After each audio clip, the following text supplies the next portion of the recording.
Yo, what up, street talks, street gods, street vlogs? Or Kim and Wes, alright? Some turbo thoughts for us. So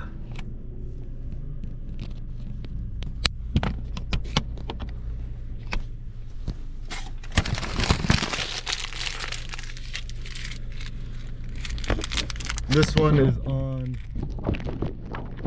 strength training, mobility, etc. So kind of this weird funny bias that I find nowadays is like a lot of people kind of see you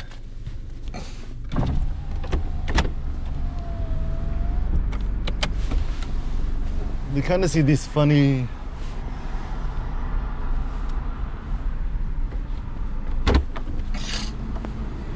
kind of boundaries between weightlifting, yoga, flexibility, etc. But actually what I think is better to think about is it's kind of all connected. So for example, I think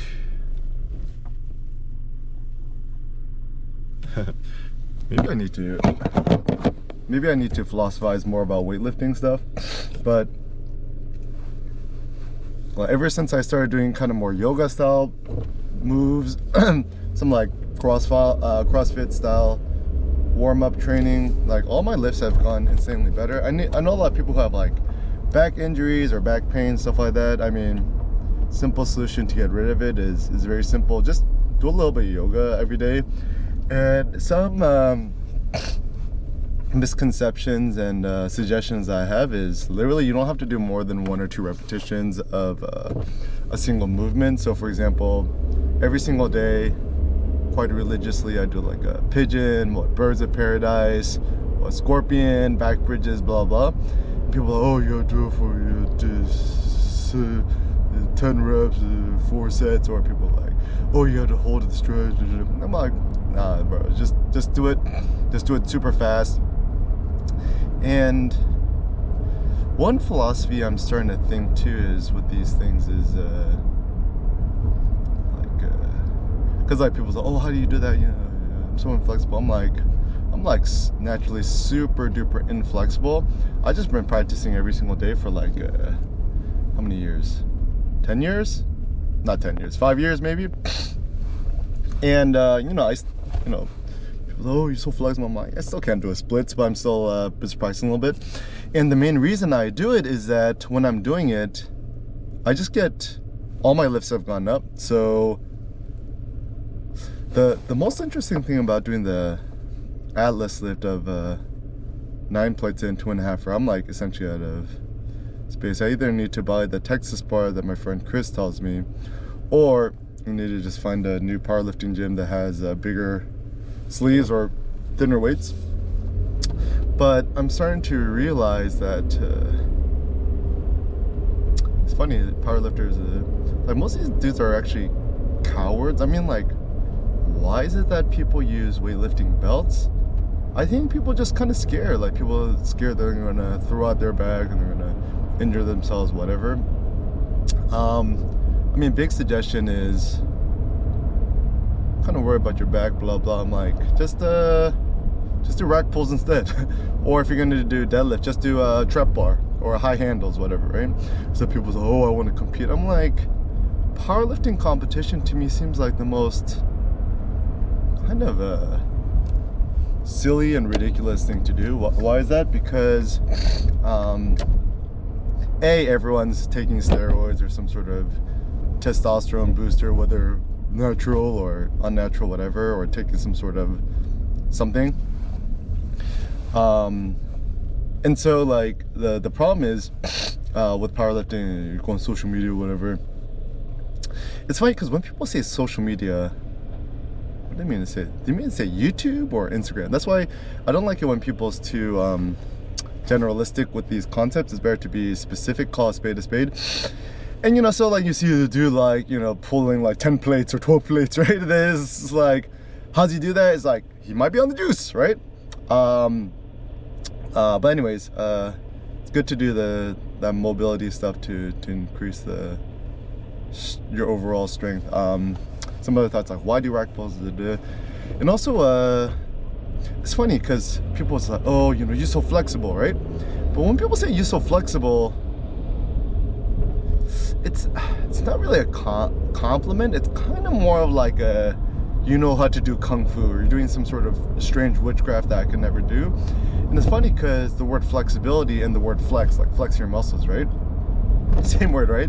So then like everyone wants big muscles and flex their muscles, right? But no one wants to be quote flexible, right?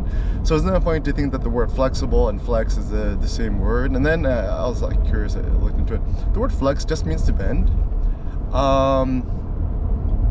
And it's interesting because and this just comes down to a philosophical thing, right? Is some people say, oh, flexibility is a good thing, it's a bad thing.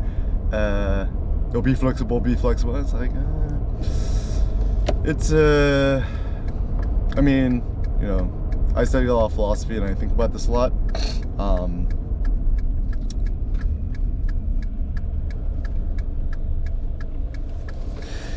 I don't think it's a matter of being flexible or not. It's more like, what do you care for or not? So for example, with Sen, right? Schedule wise, like, yeah, like I'm very flexible on general things, but certain things, certain behaviors that I don't tolerate, I put my foot down. And so actually there are some things in life that you should not be flexible about, right? So for example, one should not be flexible towards racism, or you know, sexism, or you know, doing drugs. Like it's everything in moderation is okay. It's like, yeah, you're gonna have your 12-year-old snort a little bit of cocaine, probably not, right? Do a little bit of crack, yeah, just a little bit, just, you know, just drink a glass of wine and just like a tiny bit of crack every single night. It's okay. No, just, so when people say everything in moderation, I'm like, that is improper decorum. So I think and it's funny because I randomly was like on the iBook store and looking around, and it seemed to he mentions Dr. Peter Attia. I think he's on Tim Ferriss's podcast a lot, and just reading one of the excerpts for the book, and it says something like the importance of exercise for longevity or whatever. And it's funny because the word exercise has kind of fallen a little bit out of vogue lately. And I think the notion of exercise is actually a pretty robust concept. I think exercise is a good thing because